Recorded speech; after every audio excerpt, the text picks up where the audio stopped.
শুধুমাত্র বিএনপির মহাসচিব একটি বক্তব্য দিয়েছেন, সুতরাং ওই বক্তব্যকে কেন্দ্র করে যদি আগামী নির্বাচনে আওয়ামী লীগকে সুযোগ দেওয়া হয়, সেটি অন্তত আমরা যারা সংগ্রাম করেছি, রক্ত দিয়েছি, আমরা কোনোভাবে মানব না। একটি গণ অভ্যুত্থান, গণবিপ্লব, গণহত্যার পরে কোনো দল রাজনীতি করতে পারে না। সেই বিষয়ে এই সরকারকে সিদ্ধান্ত নিতে হবে।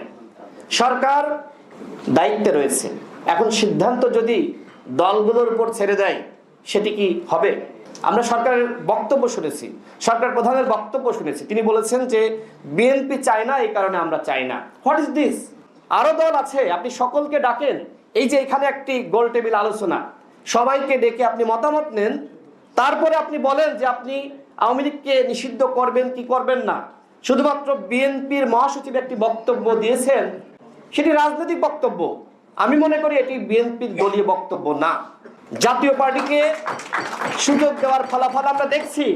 সুতরাং আওয়ামী লীগকে যদি সুযোগ দেন, তাহলে তার ফলাফল আমরা যারা বিপ্লবী ছিলাম, সংগ্রাম করেছি, ববি হাজ্জাজ ভাই, মঞ্জু ভাই, রাশেদ প্রধান ভাই সহ আমরা এখানে যারা আছি, এমনকি শহীদুল ভাই, আশরাফ কায়সার ভাই, আমরা যারা সংগ্রাম করেছি, আমরা কেউ আসলে বাঁচতে পারবো না। আওয়ামী লীগ একটি হিংস্র দল, তারা হায়নার থেকে হিংস্র। তারা সুযোগ পেলে আমাদের রক্ত চুষে খাবে।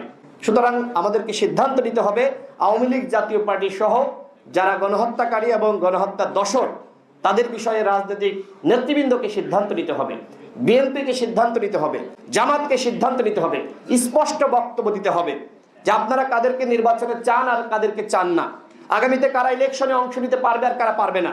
আমরা যে সংগ্রাম করছি, এত কষ্ট করে এই প্রস্তাবনা রেডি করেছে, যদি আমরা সংস্কার না করতে পারি, তাহলে আসলে আমাদের এই প্রচেষ্টা, সংগ্রাম সবকিছু ব্যর্থ হয়ে যাবে। যদি আপনাদেরকে বলি, দেখেন 1991 সালের যে নির্বাচন, একটি গণ অভ্যুত্থান বা একটি বিপ্লবের মাধ্যমে স্বৈরাচার এরশাদের পতন হলো। কিন্তু আমাদের রাজনীতিবিদরা যে ভুলটি করলেন, সেটি হলো জাতীয় পার্টিকে রাজনীতিতে জিইয়ে রাখা। তাদেরকে সুযোগ দিয়েছিলেন নির্বাচনে অংশ নেওয়ার। ফলাফল কি হলো?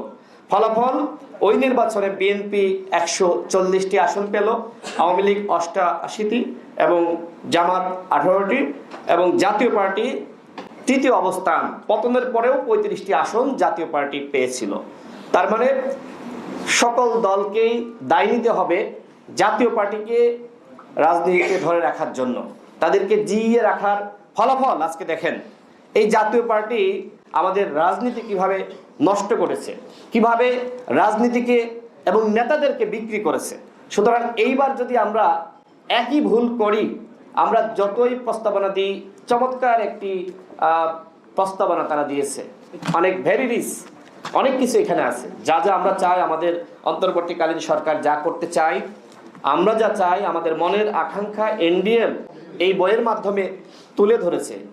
কিন্তু এই আকাঙ্ক্ষা ব্যর্থ হবে যদি এইবার আমরা সঠিক সিদ্ধান্ত না নিতে পারি।